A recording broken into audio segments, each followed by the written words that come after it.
The trailer for Assassin's Creed Shadow has been dropped by Ubisoft, and to be expected, there are people triggered by the upcoming title.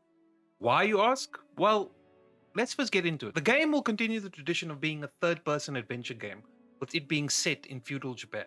Now, this is a setting I personally love. All my close friends know anything Japanese-themed, I am there like a bear. This time around, though, the player is given access to two protagonists. Neo, who is a shinobi who uses stealth, parkour, and gadgets, which is par for the course for the Assassin's Creed series. And the second character is Yasuke, who's a samurai who's combat-oriented and armored, which in and of itself is a detraction from what people are used to when it comes to the Assassin's Creed titles. Now, Yasuke is the so-called controversial figure at the center of all this online outrage because he is a black samurai. This being further fueled by rage-baiting tactics by gaming news outlets like IGN, who are providing editorials on Yasuke and his history in feudal Japan.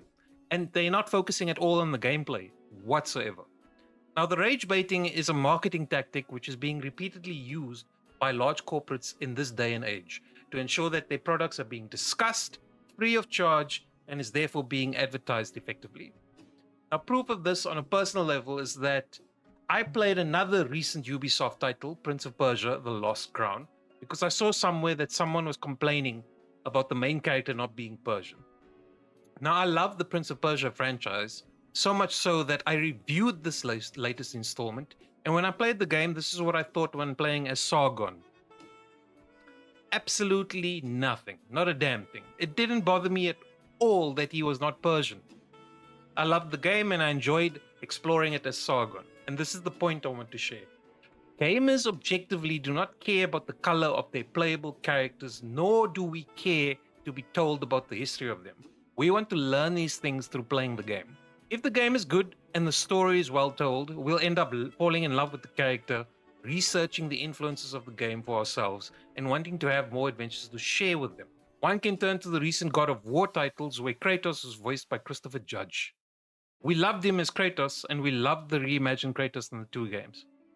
Articles like IGN takes away two things which, for me, I feel are relevant to gamers.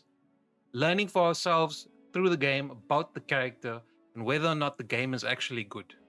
The trailer by Ubisoft is purely cinematic and shows nothing of the gameplay. Need I remind you that we had examples like Watch Dogs, which is another title by Ubisoft, where they had this incredible cinematic trailer only for it to be let down by the game at launch.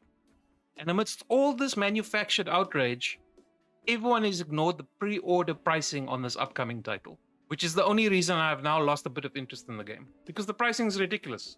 For the base game, you're going to be paying rounded up $70 or 1,330 Rand based on current exchange rates. Or you're going to end up paying $130 or 2,470 Rand for a game with the pre-order incentives and the season pass. And then to add insult to injury, it was announced that on day one, not all missions will be accessible by those of us who might buy the base game, because it will be locked behind the season pass or it will be part of the pre-order incentive for the larger package. I'm sorry, what?